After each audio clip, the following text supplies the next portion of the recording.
one of the things I read about you was how many times when you tried to buy that first station, WOL, you were turned down by banks, right?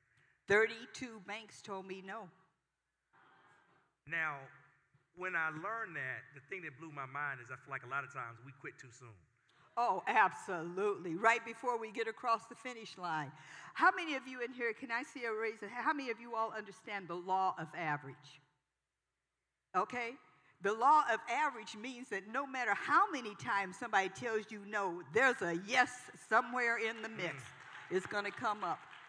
And because my father was a CPA, I knew about the law of average. Lamar, I've just always believed that when I get a no, it means that I didn't ask the right person or they didn't have the right information because yes was the correct answer.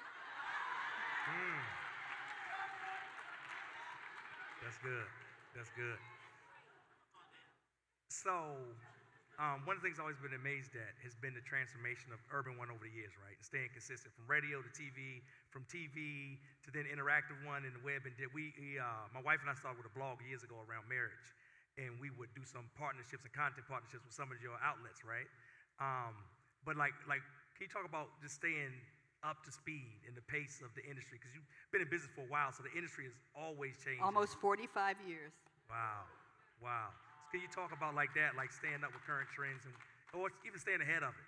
Well, I don't care what type of business you're in. Research is critical. You have got to know your consumer. There is no question about it.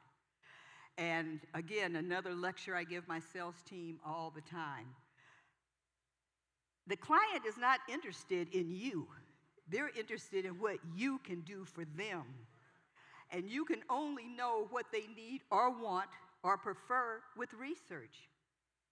And so research is the key to staying ahead of the curve, staying alive for 45 years, quite frankly.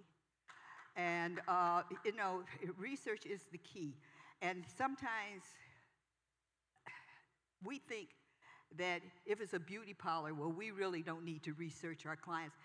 I'll just research the latest hairstyle or the latest, color techniques. It's more important for you to research the client, to know that she or he's going through something personal, and you can offer your support. That personal touch, I never will forget. Terry Jones and Herb Wilkins own Syndicated Communications.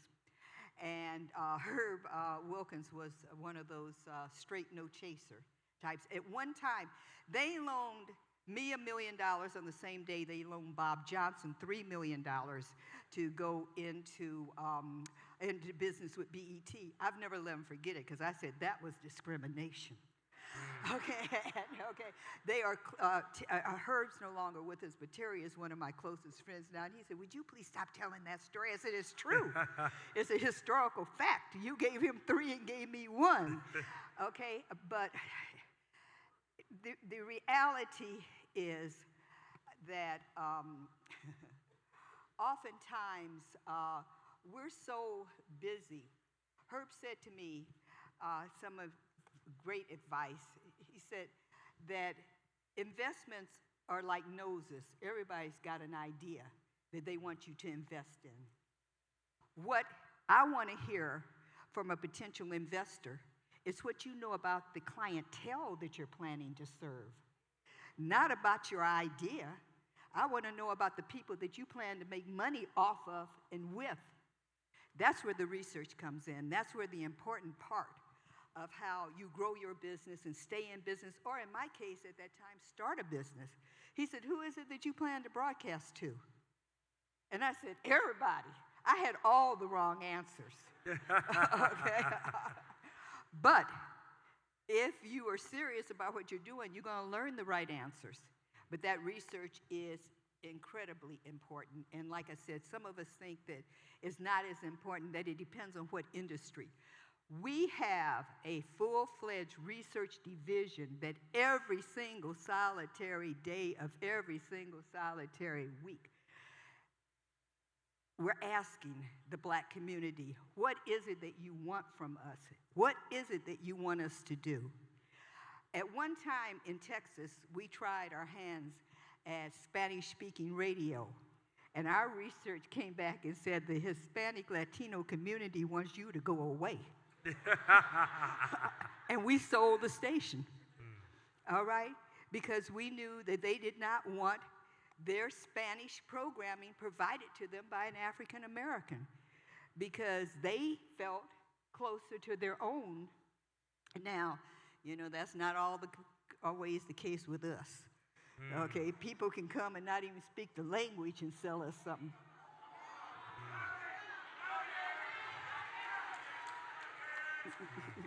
All right, but yeah, the Hispanic Latino community, and you know, Texas has a sizable Spanish-speaking population. The research came back that like 89% of everybody we surveyed said, get the F on out of our community. And so we sold the station. That research critical. When you get to research and you go into a totally different market like TV, I'm curious for you, is it just excitement? Is it a little bit scary? Because like, hey, this is totally different than, you know, some of the things we've done in the past. Or when you go into casinos or, you know, like always, when you blaze that trail. It's funny because, you know, we're trying to go into the casino business. In Richmond, Virginia, we're attempting to be the first black company. Now listen to this statistic, because I know that probably, how many of you, raise your hand, ever been in a casino? Okay, you're going to be surprised to know nobody black has ever built a casino in the entire United States. Only one black man ever owned one, Don Barton of Detroit, Michigan. He had a heart attack. He had a heart attack and died, and surprisingly, the casino went with him. All right? No black casino owners in this country. So we're attempting not only to be a black casino owner, so it's funny that you said that, casino, but also to build one from scratch. So I'm sorry, I didn't mean to interrupt you, but that word, no, that was it. That's my magic word. But even, I mean, it looks like, I was asking about, is it excitement? Is it like a little bit of... No, it's fear. Okay. It's scary. But the greatest opportunity is, I got to learn how, I thought movies were just you take a camera and you shoot the whole story. I didn't know it's pieced together like a jigsaw puzzle. I have learned so much with us branching out into other elements. And I have my son, who's my CEO, Alfred Liggins, to thank for that. Because I've learned so much about digital. I've learned so much about cable. I've learned so much about syndication when we bought Tom Joyner's company. It's a learning experience, has been for us and our staff. I've always had a commitment to, if you work for me, whether you get fired or leave on your own, I want you to leave with more knowledge than when you arrived. You know, there's certain cultures like the Japanese, they have this democracy in the management of their companies where their employees take part in how things are done.